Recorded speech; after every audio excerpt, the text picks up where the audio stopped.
previous part ended when Bernard informed Raul that the preparations for the conference are complete. Raul stood up from his seat and asked, "Is Kane present?"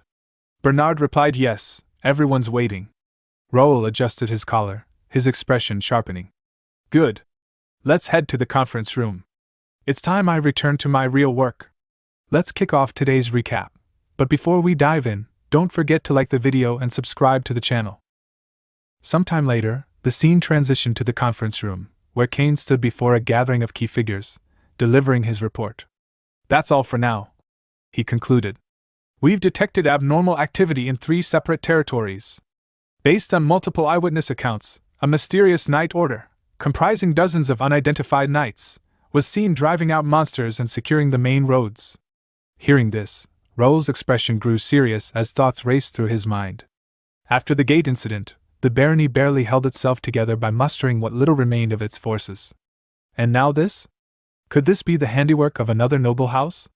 A covert scheme to seize control of our weakened territory? Breaking his silence, Raul asked. "Were you able to determine which knight order they belonged to?" Kane shook his head. "No, we weren't. There were no identifying crests on their armor or weapons. What's more, when our scout attempted to observe them, they disappeared without a trace." Raul's brow furrowed in thought. That's strange. Knights take immense pride in the houses they serve. For them to conceal their crests, something's not right. Kane continued, his tone laced with concern. "There's no way a barony could independently mobilize such a large number of knights. This operation must have a backer, or at least an accomplice." Raul pressed further.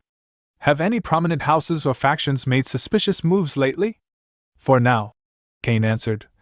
"The House of Duke Templeton and the House of Marquis Greer remain quiet. But that's to be expected, they rarely get involved in politics. However, the House of Marquis McNeil was notably swift in quelling the chaos in their region. In fact, there are reports that the Marquis himself took direct action, and some claim it looked as if they were prepared for it in advance." Raul's gaze darkened. House McNeil. From Ashton's standpoint, Randall may be a nuisance, but from the kingdom's perspective, it's McNeil that poses the greater threat. Once, they betrayed the kingdom. When the Empire invaded, House Templeton led the resistance. But McNeil? They refused to join the alliance, and instead sided with the Empire. Thanks to an internal whistleblower, we managed to avoid catastrophe. But the power vacuum left in the aftermath was inevitable. The question is, when exactly did the Empire turn them? If contact hasn't been re-established yet, we might still have a chance to sway them back. But if they've recommitted to the Empire, then we'll have no choice but to sever ties entirely." Kane resumed. "In conclusion, the most suspicious parties are the House of Marquis McNeil, the House of Count Randall, and Viscount Jaden, whom you specifically mentioned, Master. There's something off about him as well," Raul asked. "Right, and what about my uncle? What is he doing now?" "It appears he recently returned to the capital," Kane replied. "Word is, he's conspiring with some relatives from his faction. I believe it's tied to the disturbances in the territory." Raul's thoughts turned inward once more. Judging by all the intel so far, those knights that have been appearing near our borders must be connected to one of them. It seems like they're planning to make their move here first. Still, can we really expect things to unfold the way we hope? Turning to Philip, who was seated across the table, Raul gave a firm order. "Keep the knights on high alert. Be prepared to activate the portal immediately in case of any emergencies." Philip gave a respectful nod. "Understood, Master." Raul then turned to Jake. "From this point forward, the Guild's direct forces will assume all responsibilities related to gate management and monster extermination. The Night Order will no longer handle those duties." Jake nodded, a confident smile on his face. "Understood." Raul looked around at the group. "I trust all of you have noticed by now, our enemies are starting to move in earnest. They likely think we're vulnerable, easy prey. Let's remind them of the cost of underestimating us. Let's show them what happens when someone bites off more than they can chew." As the meeting concluded and the others filed out of the room, only Bernard remained. Raul addressed him with a lower, more personal tone. "I'll be staying in the capital for the time being. If you can't reach me and something happens at the family estate, do as I instructed." Bernard bowed deeply. "So you want me to take Miss Nakia back to the estate if there's an emergency?" "Understood." Raul nodded. "Also, if any orders or requests for cooperation come from the estate, ignore them, unless they're from Brother Dylan. His expression turned grave. We still haven't identified the Empire's collaborator, who is likely still lurking within the estate. I need to be ready for anything. I'm sure their target will be my father. His power and influence remain strong. If he falls, the family will descend into chaos. We can't proceed with our plan while leaving a traitor within the main house. This incident may be the opportunity we need to root out every last enemy hiding within our family. Later that day, Raul arrived at the first guild's Turium branch. He was welcomed by Ilas, the branch's leader, who greeted him warmly. "You're here, master." Raul gave a nod. "Sir Ilas, have you been well?" Ilas chuckled. "Quite well, thanks to you, master." Raul observed Ilas thoughtfully. He began as a trainee knight from the Golden Bear Knight Order, one of 6 who initially followed me. Now, he's risen to expert rank and holds a top executive position within the guild. The Turium branch alone boasts 500 trained guild troops and roughly 20 station knights. Under royal authority, they manage several dungeons around the capital while also taking on commissions from both nobles and citizens. Ilas led Raul deeper into the branch headquarters, where 3 knights greeted him with identical smiles and spoke in unison. "It's been a long time, master." Raul recognized them immediately. These knights were my classmates at the academy. They joined the First Knight Order alongside Dalton. All of them were S-class candidates with remarkable talent. Thanks to the guild system, they've grown tremendously. Each of them is on the cusp of reaching mid-expert level. "I heard you've discovered the entrance to an ancient dungeon," Raul said. "Could you share the details?" A knight with spiky brown hair raised his hand. "Yes, allow me," he said. "The dungeon was discovered by a wandering adventurer. Fortunately, it was near one of the dungeons under our jurisdiction, so we were able to secure it quickly." He continued explaining the situation in detail. Raul thought to himself, there's no doubt about it. We've finally found an ancient dungeon. In Connect, there are 2 types of dungeons. The first is a gate that was improperly sealed and fused with our world. These continually spawn monsters and require specific conditions to be sealed. The second type, far rarer, are natural dungeons that existed before the gates even appeared. These include hidden sanctuaries, mage laboratories, dragon lairs, places of ancient power. We call them ancient dungeons. Unlike normal dungeons, which are gateways to another dimension, ancient dungeons are part of the Connect world itself, and exponentially harder to locate. Ken added, "We believe this dungeon is none other than Jainak's dungeon, the one whose entrance disappeared 5 years ago. What's the current status inside?" Raul asked. Ken replied, "Our knights and soldiers are guarding it closely, and information is under strict control. Jainak's dungeon has always been shrouded in danger. Despite only partial exploration of its entrance, many valuable relics were found. But almost everyone who ventured deeper never returned. The last known expedition, 5 years ago, ended in tragedy when the entrance collapsed after a noble house's team entered." Raul's eyes narrowed. And now, that very dungeon has reappeared, but in a completely different place. Another knight, a red-haired young man, raised his hand and asked, "Master Raul, do you intend to conquer it?" Raul nodded. "Yes. Before another rival makes a move, I intend to enter with a small team of elites." Surprised, the red-haired knight asked, "May we know who you plan to bring with you?" Raul saw their anticipation and smiled inwardly. "They're all eager to join. I understand why." "I'm sorry," he said aloud, "but I've already chosen the members." He turned to Ken. "What do you think? Do you believe you have what it takes to conquer an ancient dungeon?" Ken asked with firm resolve. "Of course. I absolutely want to come with you." Before the assembled knights, Raul announced his decision. "Among all the knights, I'll be taking only Ken with me on this raid. Is everyone fine with that?" Though a few sighs and murmurs rose in the room, Ken's fellow knights quickly came around. "It's unfortunate, but if it's Ken, we can't complain," one of them said with a supportive smile. "Congratulations, Ken. Do your best, for all of us." As Raul looked at Ken, he couldn't help but reflect. Among the 10 who joined the First Knight Order, Ken stands just behind Dalton in terms of skill. He's also the only one to have reached expert intermediate rank. Though smaller in stature, his build is lean and quick, optimized for speed and precision. But more than that, it's his mana control, elegant and highly refined, that allows him to push beyond physical limits.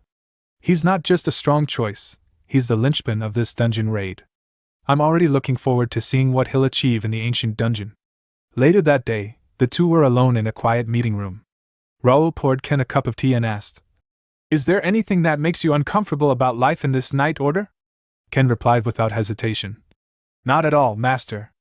With our efficient training system and top-tier facilities, I truly believe there's no better place to grow." Raul sipped his tea and thought to himself, a textbook answer. Reliable and reserved, typical of a soldier.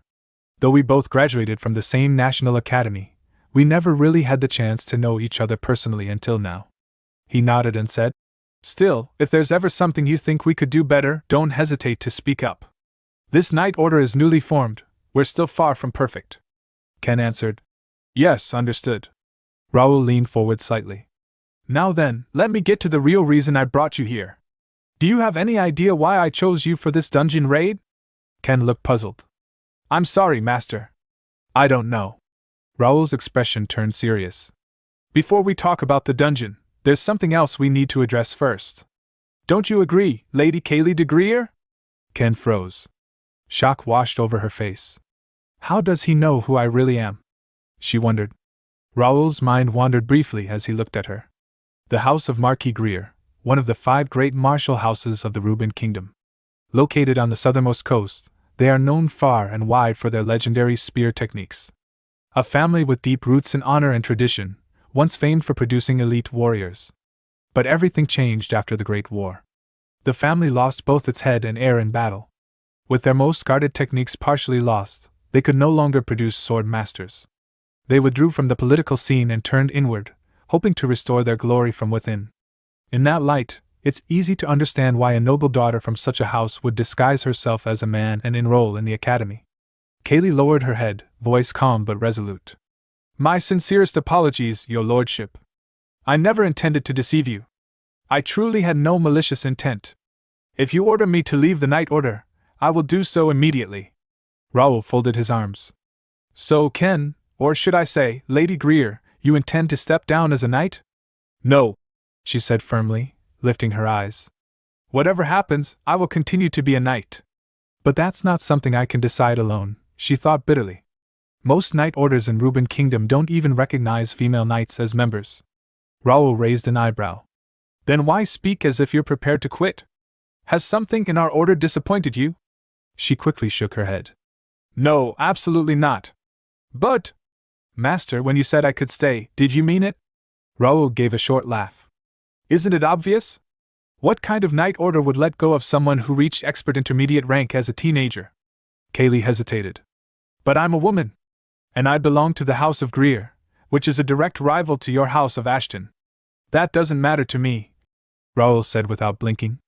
"Even if there are problems, I'll take full responsibility for accepting you." Her voice trembled slightly. "So, you're saying my gender and lineage don't matter?" Raul met her gaze. "What matters is your will." Moved beyond words, Kaye rose from her seat, then dropped to her knees before him.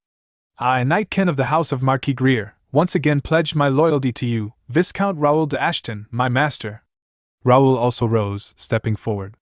Placing a hand gently atop her head, he said solemnly, "I, Raul, master of the First Knight Order, accept your loyalty, and vow to fulfill my duty as your commander."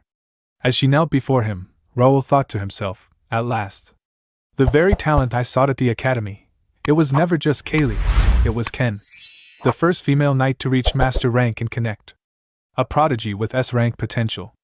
Even though fate twisted things and she ended up under Dalton's wing first, I'm glad we're finally here. Looking up, Kaye asked hesitantly, "Then, what should I do now? Should I reveal my true identity and gender to everyone?" Raul shook his head gently. "I'll leave that to your judgment. You can stay as you are, or come forward. It's your choice." A soft sigh of relief escaped her lips. "Then, I'd like to stay as I am. As Ken." Raul smiled. "All right. Now shall we return to our original topic, the dungeon raid?" After completing their preparations, Raul's party arrived at the entrance of the ancient dungeon. Several knights who had escorted them paused at the threshold. "This is where we stop, Master," one of them said. "We wish you the best of luck." Raul turned to them, giving a respectful nod. "Very well. Thank you all for your guidance. Raid team, this way." Josh bounced on his heels in excitement. "I can't believe I was chosen for the dungeon raid team. It's truly an honor, Master." Going on missions like this always gets my heart racing. He then pulled something from his bag. Look, I even brought the magic lamp you left in my care. Raul chuckled. It's good to see you fired up, Josh. But this time, I brought something better than the lamp. With a wave of his hand, Raul summoned Ravel, the forest fairy. She fluttered into the air, sparkles trailing behind her, and immediately cast a spell. Leave the lighting to me, she said cheerfully. Suddenly, the dark dungeon corridor lit up with a warm green glow. The faint shimmer of ancient magic danced along the walls. Everyone looked around in awe. The ancient dungeon, with all its mystery and danger, now seemed almost alive with energy. Raul gestured forward. That should be enough. Shall we begin our raid on this ancient dungeon? Some time later, as the party ventured deeper into the ancient dungeon, an unexpected threat appeared. A spectral blue wolf, its body semi-transparent and glowing with ethereal light, emerged from the misty corridor ahead. Ken instinctively thrust his spear forward with precise force, aiming directly at the wolf's core. But instead of wounding it, the spear simply passed through as if slicing through fog. The spirit beast let out a low, haunting growl before retreating silently into the depths of the dungeon. Frustrated but composed, Ken lowered his weapon and thought, this is tricky. Just like Master said, this dungeon is truly unlike any other. Most of the monsters we've encountered are spirit type, and physical attacks barely affect them. If that's the case, then the only real weakness must be psychic powers. Just as the realization settled in, Raul, further ahead, extended a hand, his eyes narrowing. A burst of invisible force pulsed outward, striking down another spirit wolf in a single, decisive blow. The creature let out a distorted cry before vanishing into nothingness. After dispatching the threat, Raul closed his eyes briefly, concentrating as the mana around him shifted subtly. Then, without looking, he spoke. Josh! Touch the corner of that wall to your left. Josh blinked in confusion but obeyed. As his fingers brushed against the rough stone, the wall rumbled slightly. With a soft grind of ancient mechanisms, a hidden door slid open, revealing a narrow passageway shrouded in glowing mist. Seeing the hidden entrance, Ken's eyes widened. A secret passage. How does Master see through the dungeon's tricks so easily? But Raul already knew what Ken was wondering. He thought to himself, of course I can see through it, because I've been here before. In my past life, Janak's dungeon was the very first dungeon I ever cleared. Back then, it was considered a high-difficulty labyrinth that many had failed to conquer. But I succeeded because I wasn't an ordinary warrior, I was an Esper. This dungeon wasn't designed for just anyone. It was a proving ground built specifically for those with psychokinetic powers. Janak himself, once revered as the ancient fist master, or the combat master, was an Esper. As Espers vanished from the continent of Connect, so too did the ability to clear this place. And his closest companion back in the day was none other than the ancestor of House Greer. They pressed deeper into the heart of the dungeon, when suddenly, the narrow path gave way to a vast, open area. Before them stood an enormous stone mansion under a ceiling of enchanted sky, as though they had emerged outside. Josh gasped. Wait, did we come outside somehow? Is this place still part of the dungeon? Raul looked around, eyes scanning the grand structure. Yes, it's exactly like I remembered. You can never predict what you'll find in an ancient dungeon. This mansion was part of it too. Ken's gaze fell on the stone walls, the carvings, the architecture. Something about the building tugged at his memories. This place, it looks so familiar. Master, over there! Josh suddenly pointed toward a large arena-like area where two imposing statues stood facing each other. There's something here! Ken followed his gaze and stopped. His breath caught. A bronze statue stood tall, its design unmistakable. The scene faded to several days earlier, in the meeting room of the Turium branch. Raul leaned back in his chair. Now then, let's return to the topic of the dungeon raid. Ken, you've heard the rumors, haven't you? About the hidden treasure left behind by the ancestor of Marquis Greer in Janak's dungeon? Ken nodded gravely. Yes. In fact, most of the artifacts unearthed in past expeditions were related to House Greer. The Marquis attempted multiple raids over the years whenever the dungeon reappeared. But the cost was devastating. Few ever made it back. His tone turned somber. The most recent attempt was 5 years ago. My older brother Sean Greer, the heir of our house, led that expedition. When news reached the Academy of the Dungeon's discovery, he mobilized his escort knights and soldiers and rushed there. But he never came back. Ken clenched his fists. Master, no matter what, I must go. I have to reach that place, for my brother's sake, and for my family. Now back in the present, Ken stood frozen, staring at the bronze statue. Raul looked over. What do you think? Could the rumors have been true? Ken stepped forward, voice firm. Yes. I'm certain of it. That's him. That's Jeremiah de Greer, the founder of the Greer Marquette. The three of them approached the statues together. But just as they stepped closer, a glowing system window appeared in front of Raul. Warning, this is a forced quest area. Unauthorized entry may result in death. Recommended qualifications, spear technique rank B or higher. Proficiency level, 1 or above.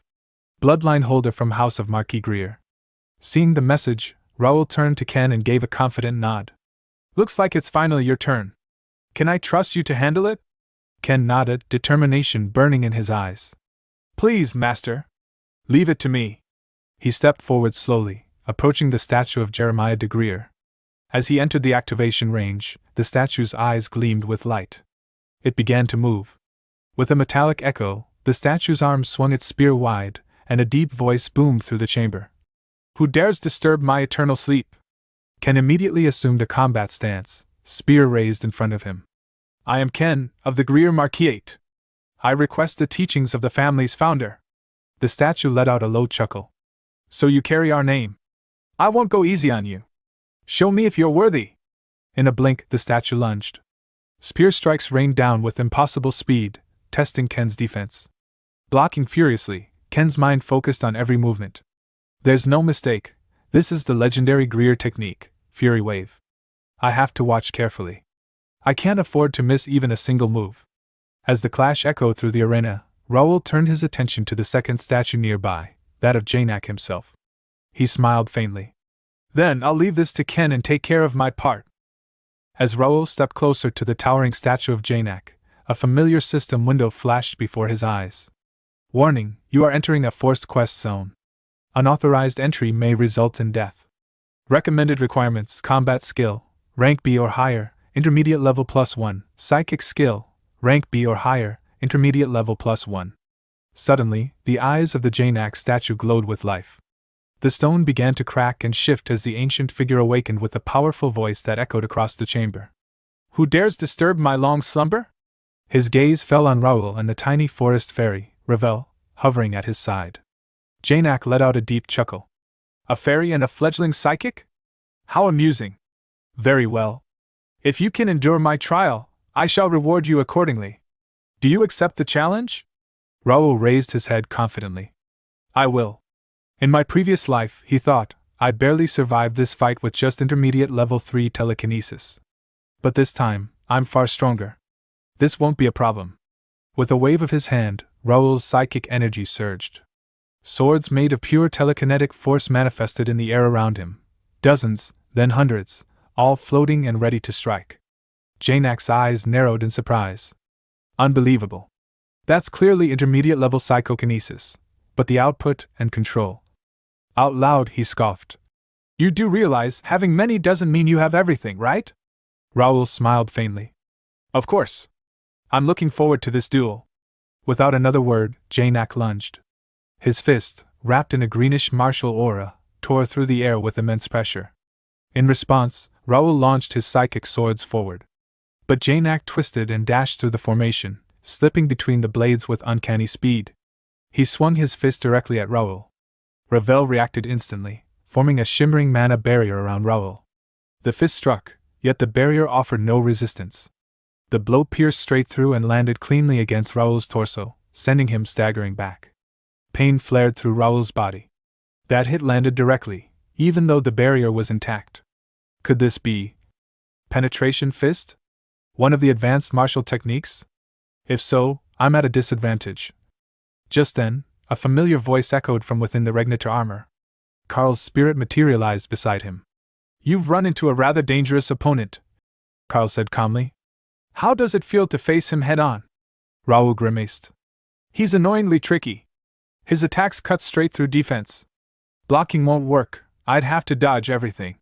But if I do that, this wouldn't be a real duel anymore. Karl nodded. That's what makes martial artists like him terrifying. When facing someone who's mastered penetration fist, your options are limited, either deflect or stay completely out of range. Janak surged forward again, delivering another fierce strike. Raul twisted aside, narrowly dodging. Before he could recover, another blow followed.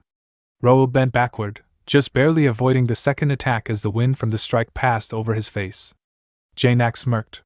Warm-up's over. Now I'll show you my true power. Raul's thoughts turned serious. So in my past life, he was holding back after all. Janak possesses two psychic abilities, flame manipulation and body reinforcement. That enhances both his attack power and defense. Combined with his master-level martial arts, he's one of the strongest one-on-one duelists I've ever encountered. But still, as Janak launched another deadly blow, Raul vanished using flicker, reappearing in the air above him. With a gesture, a new ring of swords formed around Raul, glowing with psychic energy. In aerial combat, I have the advantage as a telekinetic. The blades flew downward like meteors, targeting Janak. But Janak answered with overwhelming force. Flames exploded around his body as his aura flared. The stone beneath him cracked and scorched, and the pressure in the room spiked. On the ground, both Josh and Ken felt the change. Their expressions grew tense. Meanwhile, Janak shouted, "Didn't I tell you already, boy? Sheer numbers won't overwhelm me." He raised his fist again. "Junk like this, I'll cut down." With explosive strength, he swung his arm and shattered many of the incoming blades. But something unexpected happened. One of Raul's swords sliced into Janak's forearm, drawing blood. Janak's eyes widened. "What? That's a mana blade." He glanced around. "No, all of these swords are imbued with mana? For a rookie like him to maintain this many enchanted weapons." Letting out a roar of frustration, Janak released a psychic pulse that caused the blades to clash against each other in midair, colliding and shattering into fragments. Raul frowned. "My mana blades were overwhelmed. I need to reinforce them again with psychic energy." Before he could act, Janak raised both hands, gathering flaming energy into a monstrous shape. An enormous dragon formed entirely of flame and aura, its jaws wide open.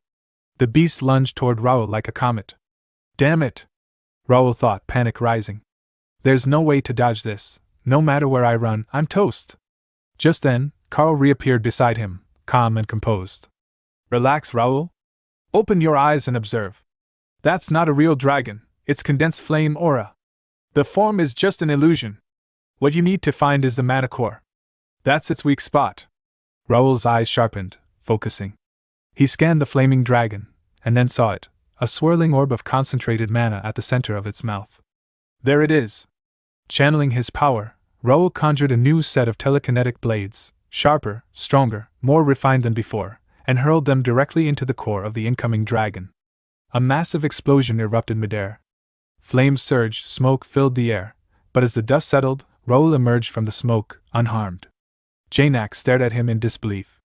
His mouth opened slightly, and he muttered, "I have to admit it. You've surpassed the level I can judge." He slowly lowered his fist and bowed his head slightly. "This duel is your victory." We got plenty more where that came from. Hit the subscribe button and stay tuned for even more amazing content.